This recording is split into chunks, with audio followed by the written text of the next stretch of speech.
Marcos 11, versículo 1 a 11, diz assim: Quando se aproximaram de Jerusalém, de Betfagé e Betânia, junto ao Monte das Oliveiras, enviou Jesus 2 dos seus discípulos e disse-lhes: Ide à aldeia que aí está diante de vós, e logo ao entrar achareis preso um jumentinho, o qual ainda ninguém montou. Desprendei-o e trazei-o. Se alguém vos perguntar: por que fazeis isso? Respondei: o Senhor precisa dele e logo o mandará de volta para aqui. Então foram e acharam o jumentinho preso junto ao portão, ao lado de fora, na rua, e o desprenderam. Alguns dos que ali estavam reclamaram: que fazeis soltando o jumentinho? Eles, porém, responderam conforme as instruções de Jesus. Então os deixaram ir. Levaram o jumentinho sobre o qual puseram as suas vestes e Jesus o montou. E muitos estendiam as suas vestes no caminho e outros ramos que haviam cortado dos campos. Por isso que nós falamos, por isso que se fala na tradição que hoje é o domingo de Ramos. Tanto os que iam diante dele como os que vinham depois clamavam: Hosana! Bendito o que vem em nome do Senhor, bendito o reino que vem, o reino de Davi, nosso Pai, hosana nas maiores alturas. Irmãos, olha, eu amo o Evangelho. E o Evangelho é diferente de tudo que existe nesse mundo. O Evangelho é diferente de tudo que existe nesse mundo. E a pergunta que geralmente muitas pessoas querem fazer, mas não fazem, é: por que nós temos que pregar sempre o Evangelho? Porque você ouve a mensagem do Evangelho várias vezes na vida. Tem pessoas aqui que têm 40 anos de crente. Robertinho. Só de crente ele tem 45.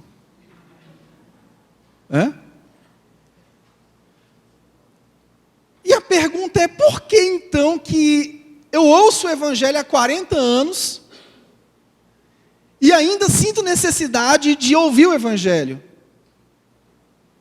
Não é assim? Porque o Evangelho é uma fonte inesgotável. É uma fonte inesgotável.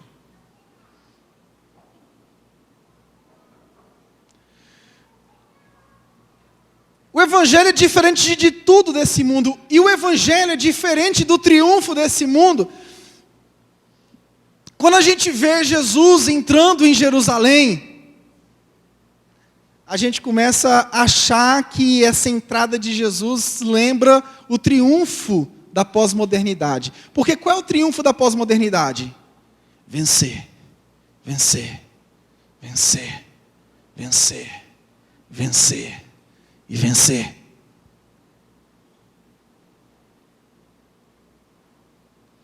A gente está vivendo um período muito difícil. E todos nós precisamos abrir os nossos olhos com um olhar mais crítico para esse período que nós estamos vivendo. Eu não sou de partido A nem B, porque se eu for, eu fico inimigo de muita gente aqui na igreja. Por isso que eu não adoto partido.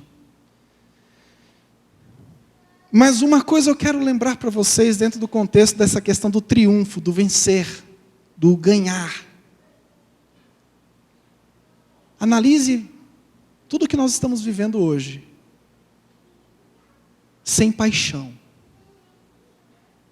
sem fogo. Porque todas as vezes na história da humanidade, quando eventos históricos foram analisados com paixão, com fogo, com devoção, as pessoas se frustraram. Analise tudo o que nós estamos vivendo hoje de forma crítica. De forma crítica. Há uma luta por poder. E essa luta por poder já existia em Jerusalém. Eu vou falar disso. Existe uma luta por poder. E nós, como povo, às vezes enxergamos isso do lado de fora de forma apaixonada. A gente enxerga tudo isso de uma forma assim, mas tem grupos que estão agora disputando o poder em cima da nossa inocência.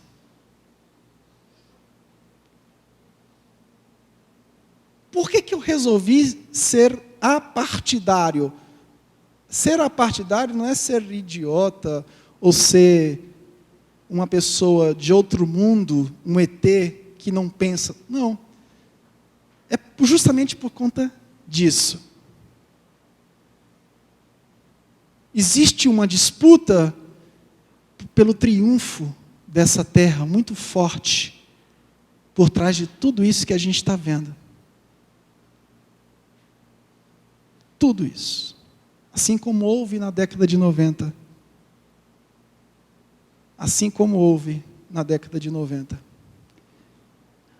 Comece a viver sem paixão. Porque pessoas apaixonadas, elas são a bomba relógio. Pessoas apaixonadas, elas sempre vão pender para o lado mais forte.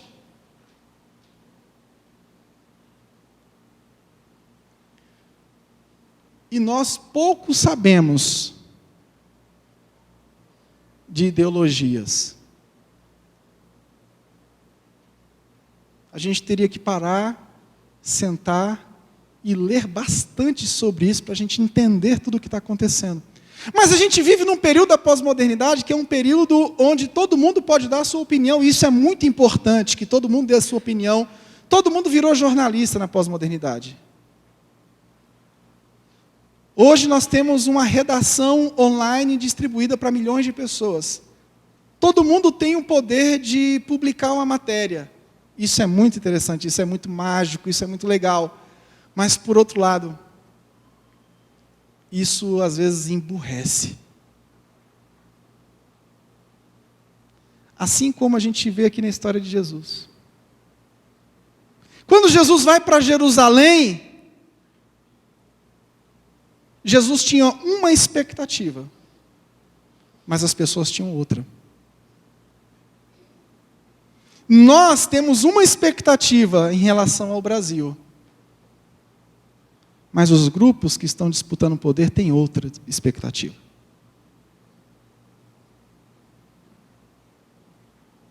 Nós amamos o Brasil, nós somos brasileiros.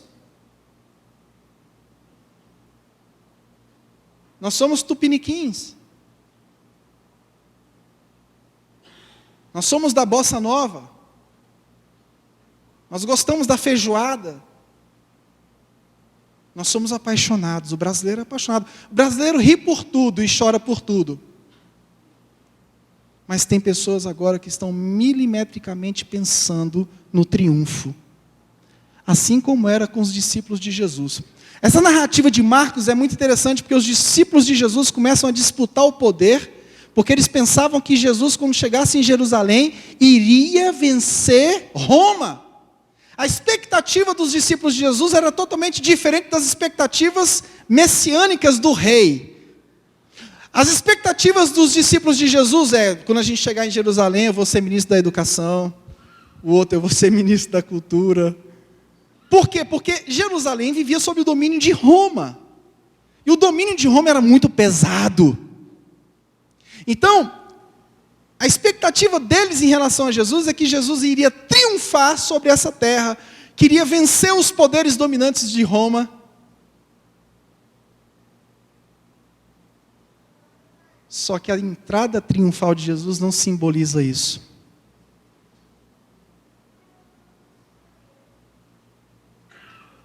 A partir da Bíblia, nós vamos pensar um pouco do momento que nós estamos vivendo.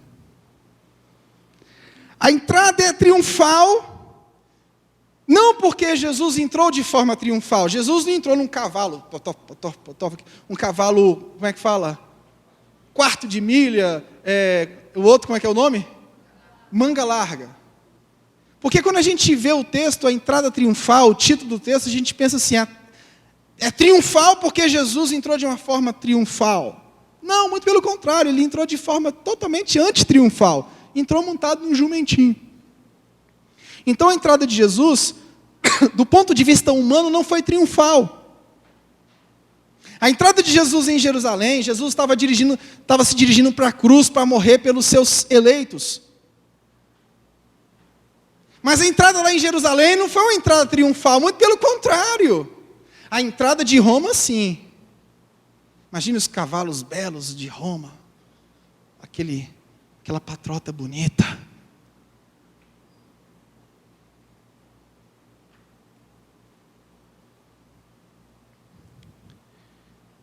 A entrada triunfal é triunfal porque Jesus estava entrando como rei e estava anunciando de fato que ele era o rei do reino. Só que a expectativa das pessoas, dos próprios discípulos que abandonaram a Jesus, era totalmente diferente. A expectativa deles era de fato uma entrada triunfal. Vamos vencer Roma, vamos colocar Roma debaixo dos nossos pés. Debaixo do meu pé, debaixo do meu pé. Tantaram, tantaram, tantaram. Declare aí, irmão, está tudo debaixo do teu pé. Declare aí, o partido A está debaixo do teu pé, o partido B está debaixo do teu pé. Ah, é? Biblicamente, você vai aprender, nós vamos aprender hoje uma série de coisas que vai te fazer repensar politicamente muitas coisas. Eu fiz essa série em Israel. A gente vai publicar filmagens com essa série que eu estou fazendo aqui hoje com vocês. E o interessante é que muitas pessoas, elas pervertem o evangelho porque elas acham que o evangelho é para fazer com que elas realmente vençam nessa vida. Não necessariamente. Pode acontecer o contrário. Pode acontecer que tudo dê errado, do ponto de vista humano.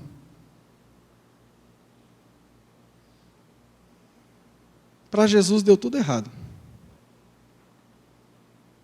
Jesus foi escarnecido. Jesus discutiu com líderes religiosos. Aqui no capítulo 12 vai mostrar essas discussões.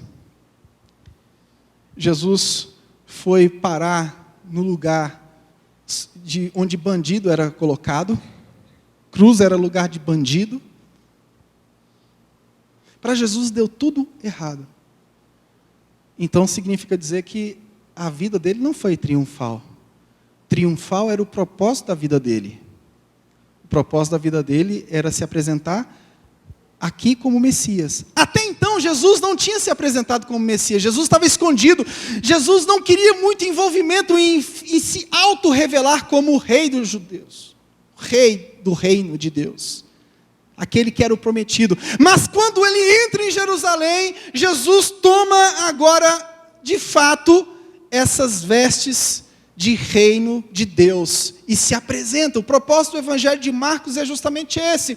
O propósito do evangelho de Marcos é mostrar esse Jesus que era o itinerante nos primeiros capítulos, nos 10 primeiros capítulos, Jesus como itinerante, passeando e cumprindo a ordem do reino, e a partir do capítulo 11, Jesus como aquele que estava se auto-reivindicando como Messias.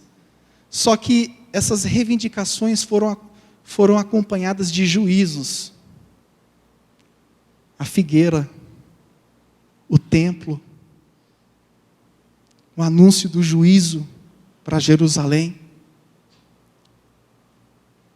Jesus se revela do capítulo 1 ao capítulo 10, como aquele que estava exercendo o ministério público. Depois do capítulo 11 ao 16, como o sacrifício. O sacrifício. E quando a gente olha para o contexto dessa história aqui, a gente vê como o povo estava cego. Como o povo de Jerusalém estava cego. E essa história da entrada triunfal revela a cegueira de um povo. No capítulo 10, 46, mostra a história de Bartimeu, que serve de ponte para a gente entender a entrada triunfal. Um homem cego que vê Jesus como um filho de Davi, volta a ver, ao passo que aqueles que viam fisicamente não estavam conseguindo enxergar Jesus como um filho de Davi. Estavam enxergando Jesus como um salvador político. O cego Bartimeu que não via, de fato ele era um eleito de Deus, né? Porque para conseguir enxergar em Jesus o Messias, enquanto Jesus estava lidando com pessoas que estavam o enxergando como um salvador político.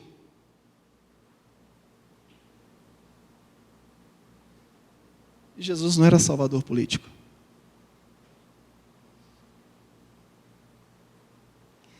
Ai, pastor, vamos orar para colocar um governante evangélico lá no Congresso. Para de besteira. Para de besterol. Isso é idiotice, irmãos.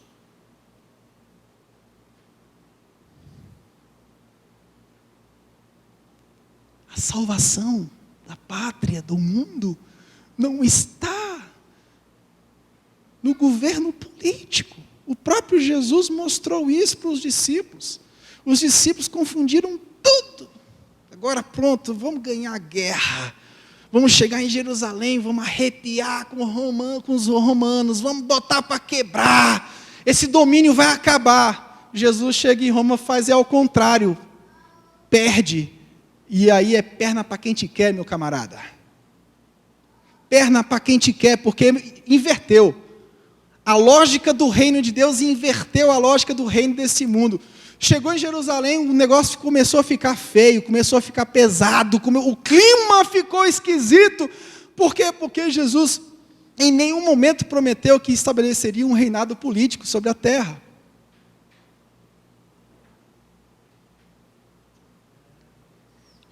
A entrada triunfal, depois veio a purificação, o julgamento, fala dessa vinda do Senhor. Jesus se apresenta a Israel como seu rei, que era esperado, mas ele não se apresenta conforme a expectativa das pessoas. O Senhor que eles procuram, agora vem ao templo, mas vem com juízo. Capítulo 11 ao 12, segue vários conflitos entre Jesus e as autoridades. E os discípulos aparecem no capítulo 13 para ouvir a pancada, o julgamento final de Deus sobre Jerusalém. Esse texto fala do Jesus que chega a Jerusalém para anunciar publicamente que ele era o Messias. Ele não entra a pé, ele entra de jumento. De forma totalmente anti-guerra. Anti-guerra. Roma não tinha oposição física.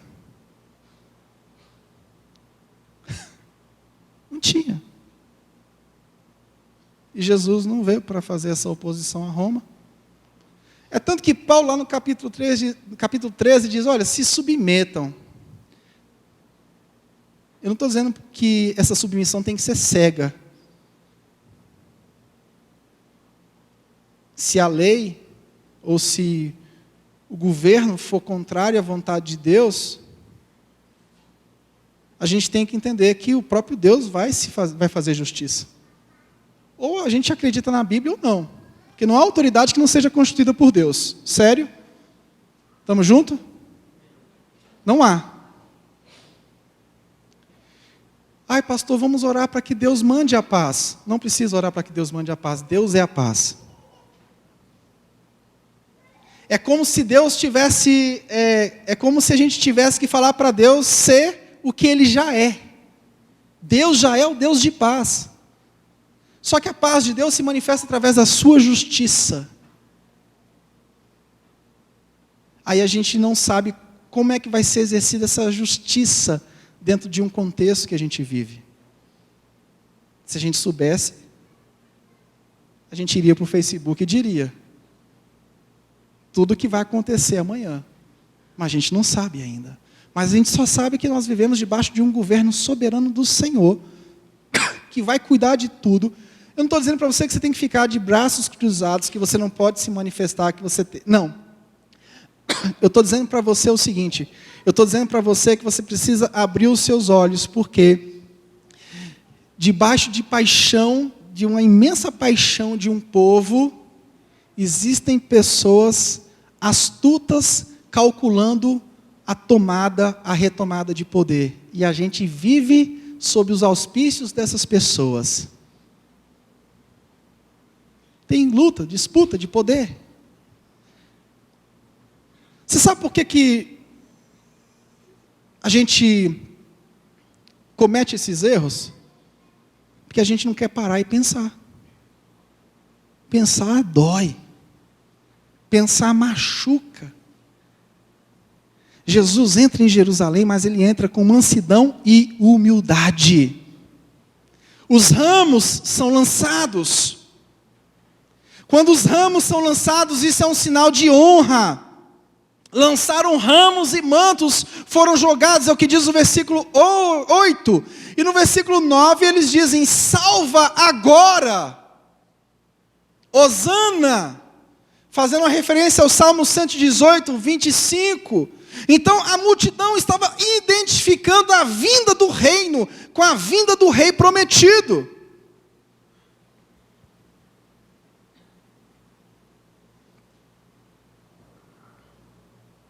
A multidão estava identificando. Essa palavra Hosana identifica isso. Olha, realmente ele é o Messias.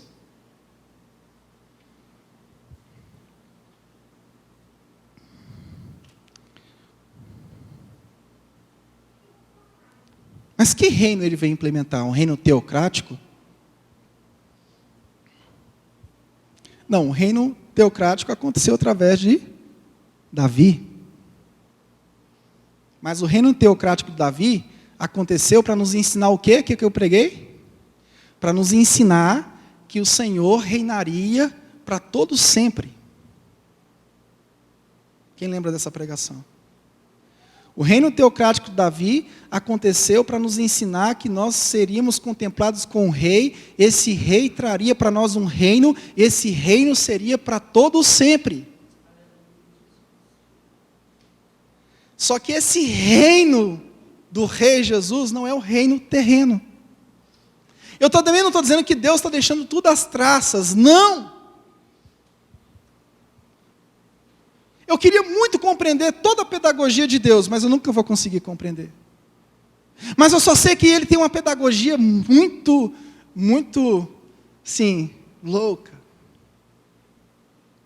Ele inverte tudo. Você pega o carro de Saul.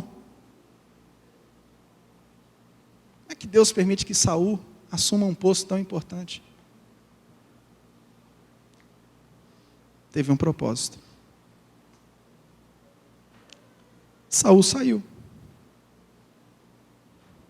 Dentro da soberania de Deus, tem algum reino neste mundo que pode subsistir?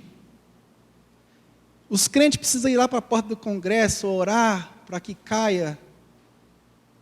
Aí você está dizendo que Deus é fraco, que Deus não pode fazer isso. Tem uns crentes que, vamos lá para a porta do Congresso, orar para cair. Cara, você não está compreendendo que Deus é soberano. Deus não deixou o controle do mundo solto. Deus está com controle de todas as coisas.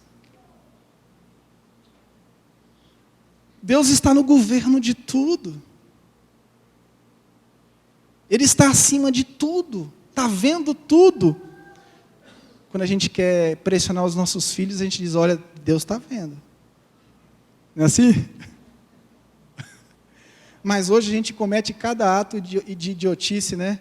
Pai, olha o que está fazendo com o Brasil, Senhor. É como se o Senhor tivesse cego. É como se você estivesse falando assim, Senhor, o Senhor está cego. Ou, é como se Deus só soubesse de alguma coisa se a gente avisasse para Ele. Não, deixa eu avisar para Deus que o Brasil está pegando fogo. Caramba, Deus está vendo tudo isso. Eu vou avisar para Deus o que Ele tem que fazer.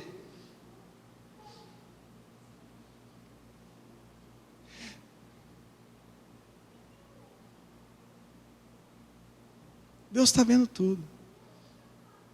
Se você declarar ou deixar de declarar, você pode ficar tranquilo, que a vontade dEle vai ser cumprida.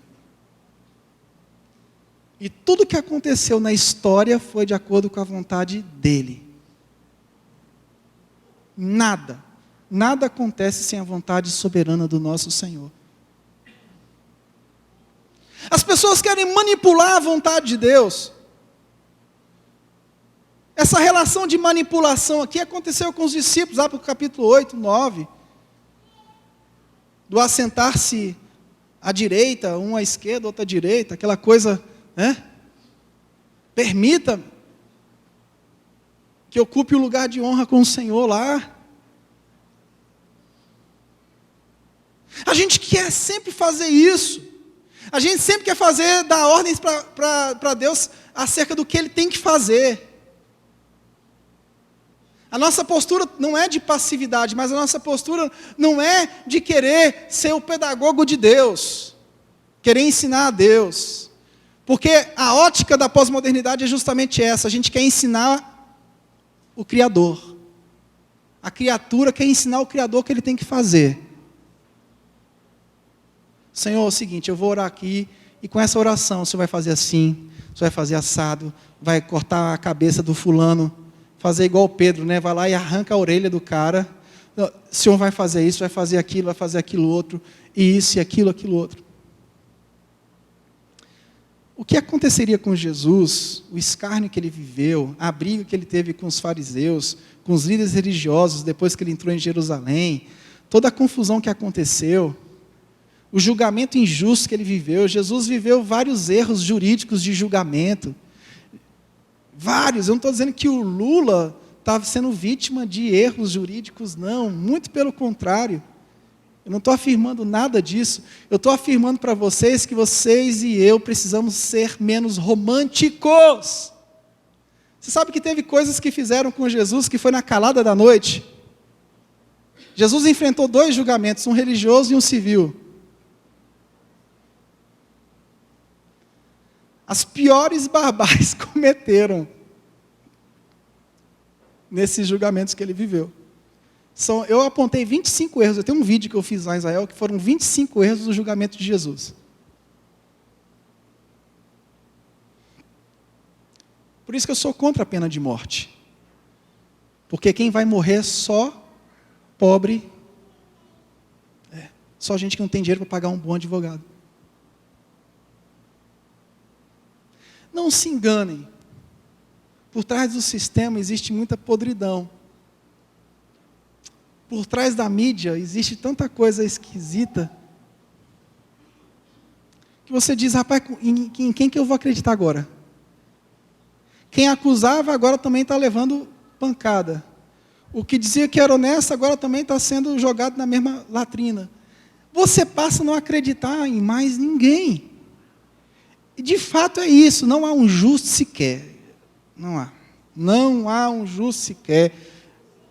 De fato, o mundo está corrompido mesmo, a corrupção é geral. Paulo já destacou isso em Romanos. Não existe nenhum Messias Salvador, politicamente falando, nessa terra. Nada. Não adianta, a gente vai cair nos mesmos erros que nós caímos depois da década de 90. A história vai se repetir, e aí a coisa vai andar e vai continuar dessa forma. Então a minha tese é o seguinte, olha para a história bíblica que você vai entender muito sobre o que é manipulação. De ambos os lados. De ambos os lados. Por isso que a melhor coisa que existe é você agir quase como cientista político. Não sou cientista político, mas é quase assim, imparcial.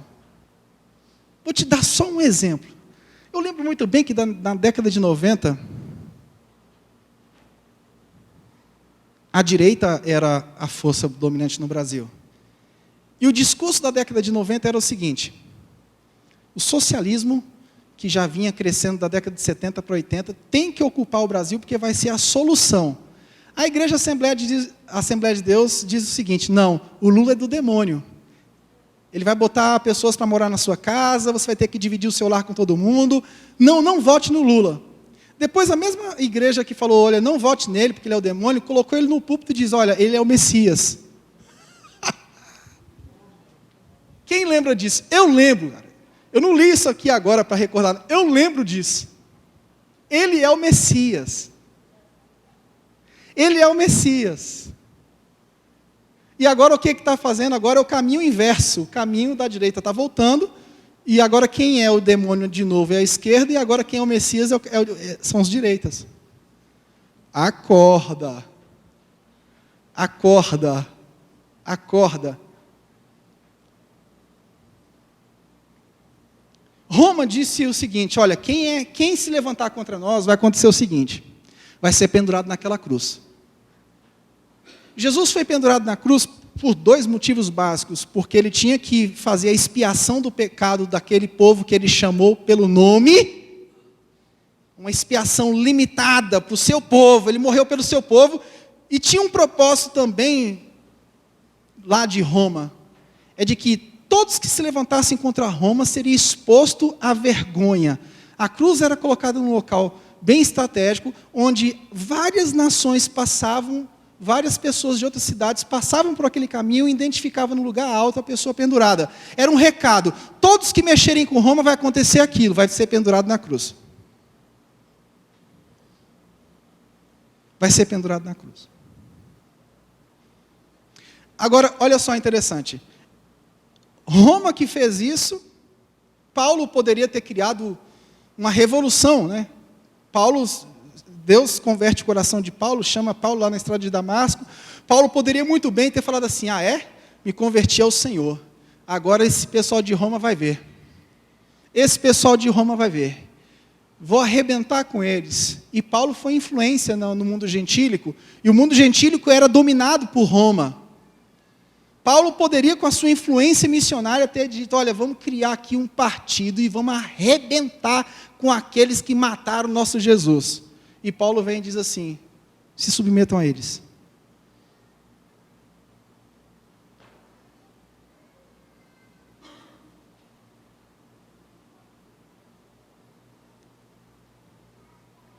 Cuidado com o triunfalismo. Eu queria extrair uma única lição dessa entrada triunfal de Jesus. Em Jesus, a gente vê ele sempre calado, retirado, mas agora ele entra dizendo, eu sou o Messias. Mas, por outro lado, a gente tem que tomar muito cuidado, porque o reino de Deus não é o triunfo dessa terra.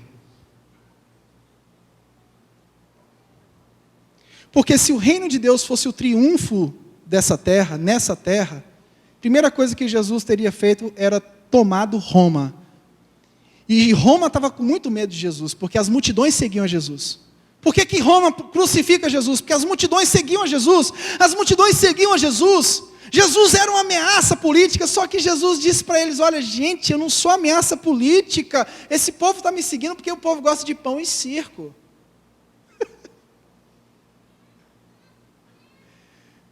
Então Roma pensou assim, as multidões estão seguindo Jesus, as multidões estão seguindo a Jesus, ele é uma ameaça para a gente, vamos pendurar esse Jesus lá na cruz. Só que essa entrada triunfal de Jesus foi para mostrar justamente o contrário. Eu não sou ameaça para vocês. Eu sou uma ameaça, para aqueles que estão no templo. Eu sou juízo, é para os meus. Porque o juízo começa na casa de Israel. Jesus não era ameaça política de forma nenhuma. O couro comeu no lombo foi do povo que se dizia de Deus.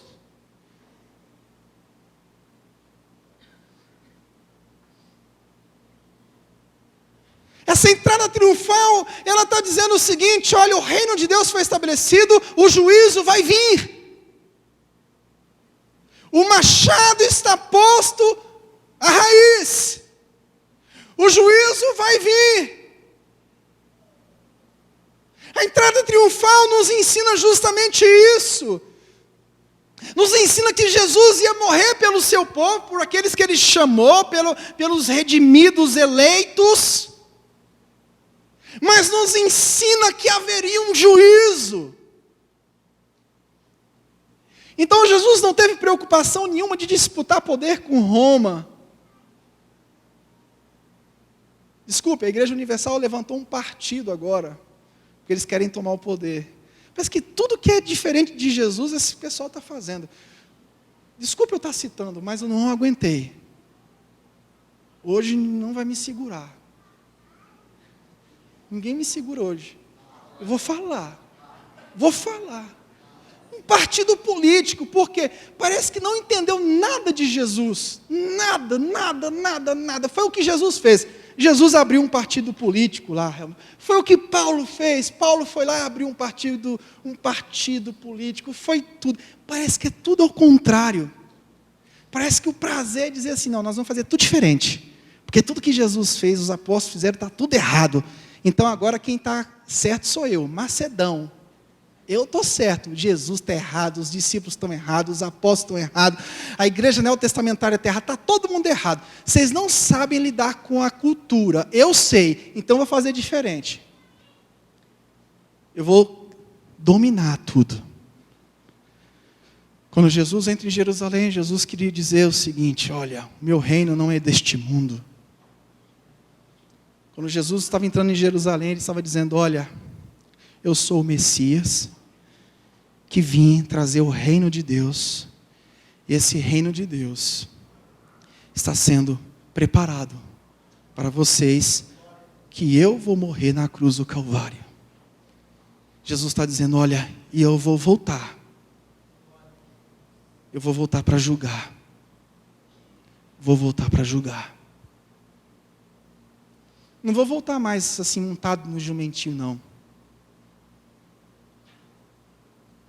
Aí sim, a gente entende uma coisa. A segunda vinda de Jesus, ela é triunfante. Porque não subsistirá reino. Não ficará pedra sobre pedra. A primeira vinda de Jesus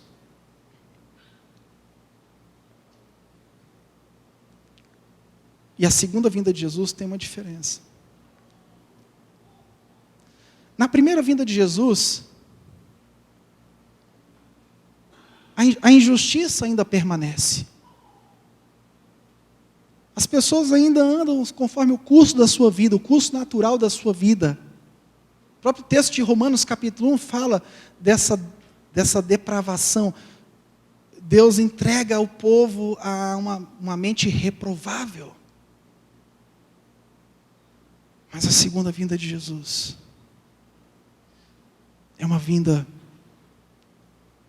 para colocar em xeque, para colocar toda a humanidade. É o que diz em 1 de Tessalonicenses. Os Tessalonicenses tinham um problema muito sério, que eles tinham medo.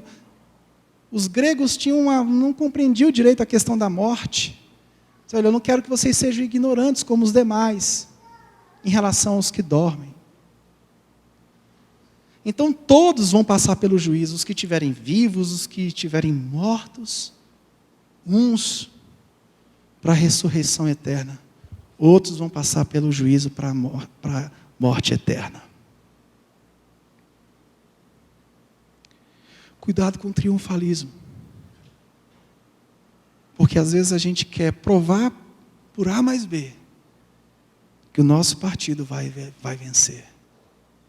A gente quer provar por A mais B que a nossa ideologia é a correta. A gente quer provar por A mais B, que o Brasil vai mudar. Deixa eu dizer uma coisa para você. O Brasil vai piorar.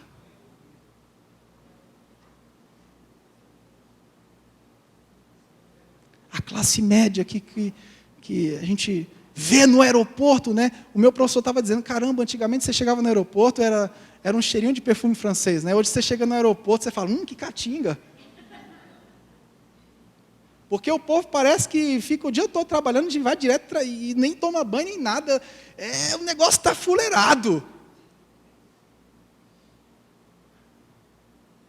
Aí esse povo agora, a gente foi iludido. Que a gente achou que tinha direito de compra, o cartão de crédito chegou e deu limite para a gente.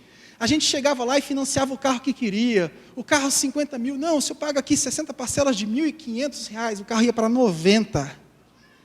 Aí você saía empoderado da agência de automóvel, eu consegui financiar um carro zero. Aí chega na igreja com a chave do carro, pastor, unge a chave. Eu digo, deixa eu ungir os boletos também para você conseguir pagar. Houve um empoderamento. E agora, esse povo que foi empoderado, agora está voltando à realidade. Está voltando à realidade.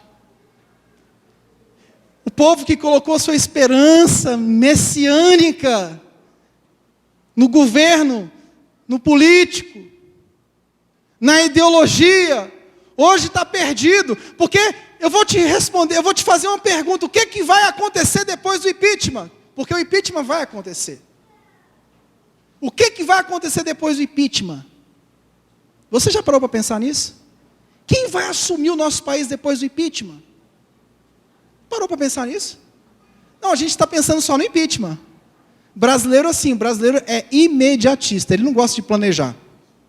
Ele está pensando, não, eu quero impeachment. Por quê? Porque ele quer ver a Dilma, com aquela cara bonita dela, saindo, desesperada. Simplesmente por isso, eu quero impeachment por conta disso. Porque eu quero, não, tem que arrebentar tudo. O Lula vai ter que quebrar aquelas garrafas de pinga, tudinho dele lá, que o exército entre lá e pegue todos os uísques dele e sai quebrando tudo. E depois? Quem vai assumir? Tem um poder moral para nos dirigir? Tem.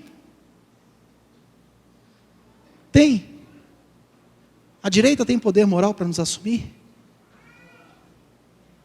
Quem é a direita? Fernando Collor de Mello. O que também teve impeachment. Quem é a direita? Então, irmãos, a gente tem que analisar as coisas e parar de ser manipulado. Vamos olhar para a Bíblia, vamos ver o que Jesus enfrentou. Vamos ver o que aconteceu de fato. A esperança dos discípulos era uma esperança falsa, assim como a nossa esperança é uma esperança falsa. A gente quer o impeachment porque a gente quer voltar a financiar o carro zero. Porque agora ninguém consegue mais financiar o carro zero. Você chega lá, tem que dar 60% de entrada. A gente quer que aconteça o impeachment porque a gente quer voltar a ir para Miami com um dólar de 1,50. Porque agora com um dólar de 4, ninguém vai mais para Miami comprar muamba.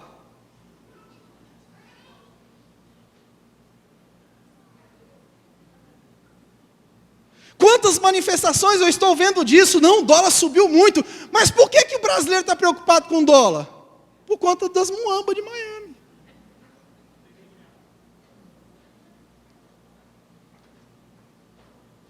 Eu prefiro que o dólar baixe por conta de missões.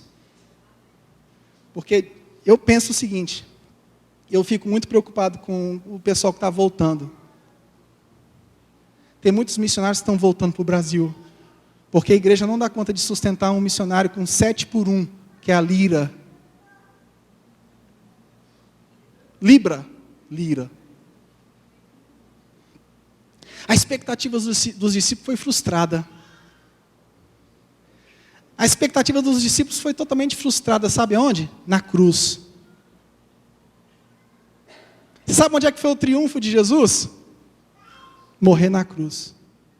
O triunfo do nosso Jesus foi morrer na cruz. O triunfo dele foi morrer de uma forma estúpida. O triunfo dele não tem nada a ver com esse triunfo que a gente quer. A gente quer triunfar de qualquer jeito, porque a gente quer mostrar que a gente tem poder, que a gente vai ganhar, que nós vamos voltar a viver aquele período de poder, do cheque especial de 10 mil reais, porque agora os gerentes não estão liberando mais negócio de cheque especial de 10 mil reais.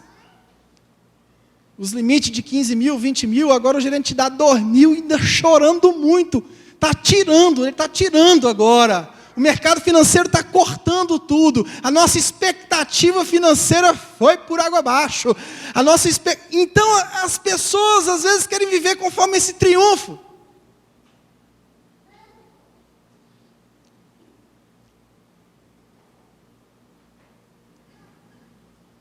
Essa entrada triunfal de Jesus me ensina isso. Me ensina que o verdadeiro triunfo é o triunfo da cruz. Montado no jumento, os discípulos já achavam que ia ser o ministro da cultura, ministro da educação, ministro do Tesouro Nacional. Chegaram lá, voltaram, foi a pescar. O outro voltou a ser cobrador de imposto. Eles pensaram que ia chegar em Jerusalém, o triunfo ia ser grande. Depois da morte de Jesus, cada um voltou à sua vida cotidiana. Ninguém subiu na vida, muito pelo contrário, voltou a fazer o que fazia antes. Porque o triunfo deles era o triunfo, que não era o triunfo da cruz. O triunfo da cruz era fazer com que nós fôssemos vitoriosos, mas a vitória que o Senhor Jesus trouxe é essa convicção do pecado, da justiça e do juízo. O maior triunfo que nós temos não é o triunfo de vencer por vencer.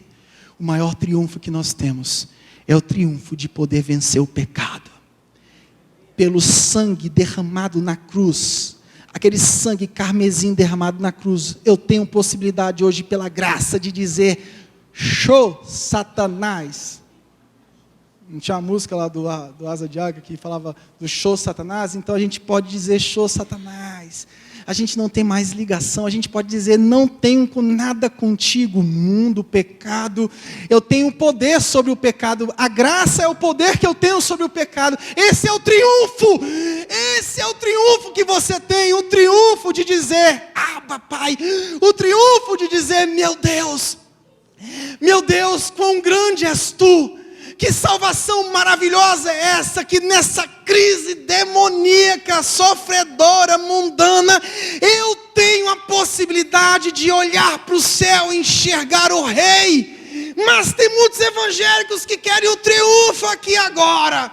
Eles querem o triunfo aqui agora. É o Bolsonaro o presidente e o vice-presidente é o Marco Feliciano. Quer o triunfo aqui agora. Eles querem o triunfo aqui agora. Que melança que vai ser se a gente tiver um vice-presidente evangélico. Que porcaria que vai ser. Também concordo. Estou fora. Que porcaria que vai ser. Não entendeu nada. O triunfo na cruz é totalmente diferente. O triunfo na cruz é o que diz Romanos capítulo 12. É viver uma nova mentalidade. A mentalidade da cruz. É viver a mente de Cristo, é a renovação pelo Evangelho da paz. Esse é o triunfo que Jesus alcançou na cruz. Essa é a tão grande obra triunfante que Ele alcançou por mim e por você ao entrar naquela cidade. Esse é o triunfo. É isso que me alimenta, é isso que persegue a minha alma, é isso que não quer largar o meu couro, é essa graça que grudou em mim de uma forma tão forte, que eu não consigo soltar dela, eu não consigo me desvencilhar dela, ela me pegou. Esse é o triunfo de Jesus na cruz. Fique de pé, querido.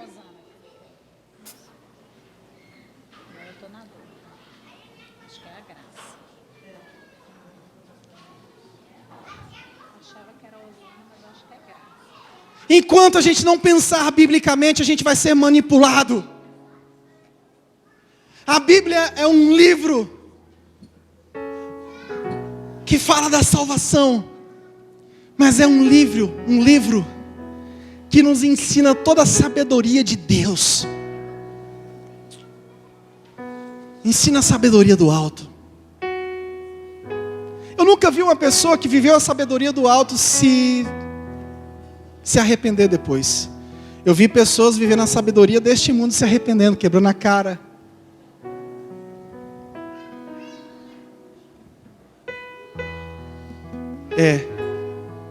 Bolsonaro presidente e vice-presidente Marco Feliciano. Que dupla maravilhosa que o Brasil vai ter.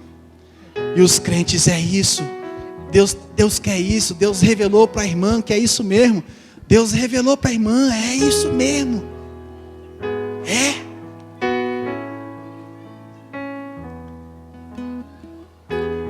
Ai, meu Deus. Me ajuda.